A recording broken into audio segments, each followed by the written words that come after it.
नमस्कार, mother's kitchen मध्ये आपलं सर्वांचं मनपूर्वक स्वागत आहे। आज आपण कोफ्ते पाहूया। पनीरचे नव्हे तर कद्दूचे कोफ्ते। कोफ्त्यासाठी आपण आता कद्दू घेतलाय, तर हा अर्धा छिलून घेतला, तर असाच आपण हाही आता छिलून घेणार आहोत कद्दू। तर कद्दू आपण धुवून घेतलेला आहे, अशी साल काढून घ्यायची याची आणि मीडियम साइजच्या खिसणीने खिसायचं, बारीक पण नाही आणि जाड पण नाही। आता आपण कद्दू खिसून घेणार आहोत। तर मीडियम साइजच्या खिसणीने खिसायचं, जाड पण नाही आला पाहिजे आणि जास्त बारीक पण झाले नाही पाहिजे खिस आपला। अशा प्रकारे कद्दूचा खिस तयार करून घ्यायचा। तर कद्दू मध्ये पाण्याचं प्रमाण भरपूर असतं, तर त्याच्यासाठी आपल्याला हे पिळून घ्यायचे, कारण कोफ्ते हे चांगले होणार नाही भरपूर पाण्याचं प्रमाण असल्यानं। तर असं पिळून घ्यायचं आपण सगळं पाणी। आपण आता कद्दूच्या खिसाचं पाणी काढले आणि हे पाणी खूप पौष्टिक असतं, तर आपण याला भाजीमध्येच टाकणार आहोत। तर मिरचीचं हे बारीक कूट तयार करून घेतलाय, ते टाकायचंय आणि अद्रक आहे 1.5-2 इंच अद्रक आहे, त्याचेही बारीक तुकडे करून घेतले, ते पण टाकायचे। चव याना छान येते। धने पावडर 1 छोटा चमचा, तिखट 1 चमचा छोटा आणि हळद, काळा मसाला, गरम मसाला, हे बेसन घालणार आहोत आपण। तर आधी 3 चमचे बेसन घालते, मग लागल त्याप्रमाणे बघू। कोथिंबीर बारीक चिरलेली, 1 छोटा चमचा मीठ। तर हे सगळं मिक्स करू आपण। हे मिक्स करायचं असं आणि याचं कद्दूचं सगळं पाणी काढल्यामुळे मोकळं झालेलं आहे। तर आपण बेसन हे कमी प्रमाणात घालायचं, नाहीतर मग बेसनाची चव लागते सगळी कोफ्त्याला। सॉफ्ट कोफ्ते होण्यासाठी आपण हे छान असं मिक्स करायचं सगळं आणि याचे गोल बॉल तयार करून घेऊ। आता झालं मिक्स। कोफ्ते करताना बेसन लागलं तर एखादा चमचा टाकायचं। हे बघा छान झालेत, हाताला बिलकुल चिटकलं नाहीये। तर अशा प्रकारे सगळे कोफ्ते तयार करून घ्यायचेत आपल्याला। आपले कोफ्ते आता तयार झालेत, आपण आता याला तळून घेणार आहोत। कोफ्ते करण्यासाठी आपण ही कांद्याची प्युरी करणार आहोत आधी आपण। याच्यामध्येच आपल्याला टमाटे टाकायचे। टमाटा कांद्याची प्युरी तयार झाली आपली। तर कोफ्ते आता आपण तळून घेणार आहोत। छान गरम झाले तेल।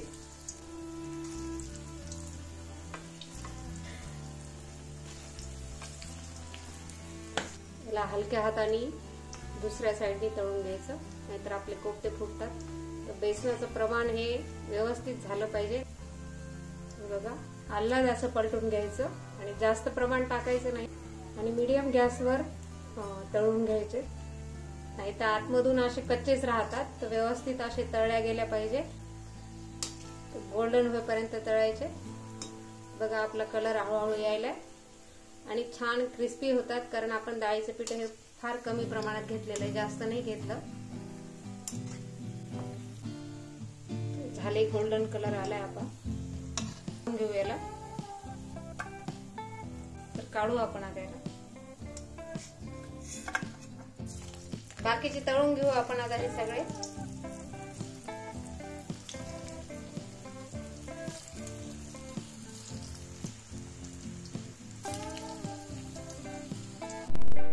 कद्दू कोफ्त्याचे बॉल तयार झालेत, आता आपण भाजीत करायला घेऊया। आपण तमालपत्र आणि दालचिनी टाकणार आहोत। सर्वप्रथम 1 चमचा जिरे घालायचे, तडतडू द्यायचे त्याला। कांदा घालायचा बारीक चिरलेला,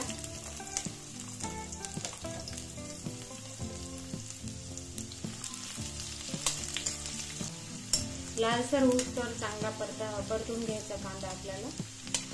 2-3 अख्ख्या लसणाच्या पाकळ्या टाकणार आहे, छान खमंग वास येतो त्यामुळे। तर ही कद्दूची भाजी मुलं खायला कंटाळा करतात, कारण ती सपक लागल्यासारखी लागते। तर असे कोफ्ते केले तर खूप आवडते मुलांना।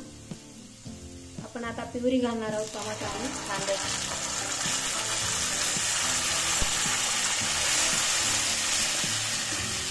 परतून घ्यायची.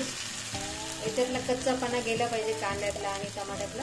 ग्रेव्ही आपली शिजत आली आहे. तर आता आपण जे कद्दूचं पाणी काढलं होतं बाहेर पिळून, ते आता आपण थोडं थोडं करून घालणार आहोत त्याच्यामध्ये.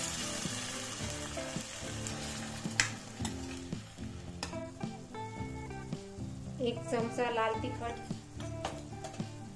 एक छोटा चमचा धने पावडर, गरम मसाला एक छोटा चमचा. ते मसाले आपण शिजू द्यायचे 5 मिनिटं. खमंगपणा उतरतो मसाल्याचा त्याच्यामुळे. तर 5 मिनिटं आपण हे शिजू देणार आहोत मसाले. काळी मिरी पूड घातली थोडीशी, अर्धा चमचा.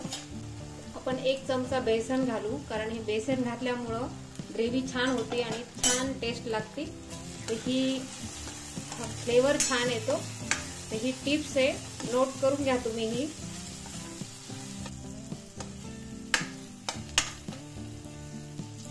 आपण आता गरम पाणी घालणार आहोत भाजीमध्ये.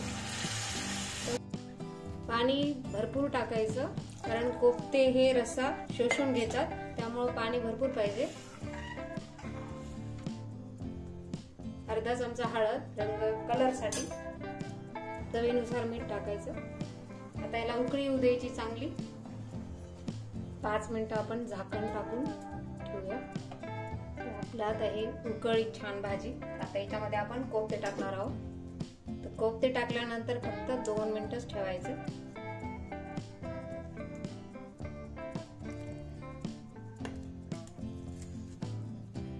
आपण याला 2 मिनिटं कोफ्ते आपण शिजू देऊ. आता झाली आपली तयार आता कोफ्त्याची भाजी.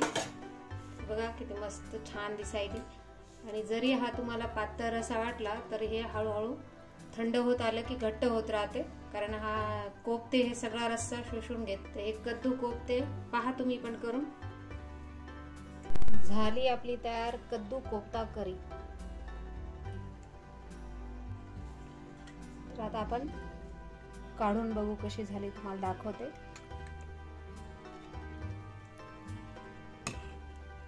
हे बघा किती सॉफ्ट झाली आहे. अशाच उत्तम घरगुती रेसिपी पाहण्यासाठी व्हिडिओला लाईक करा, चॅनलला सबस्क्राईब करा आणि कमेंटमध्ये तुमचा प्रतिसाद कळवा. भेटू पुढच्या रेसिपीमध्ये.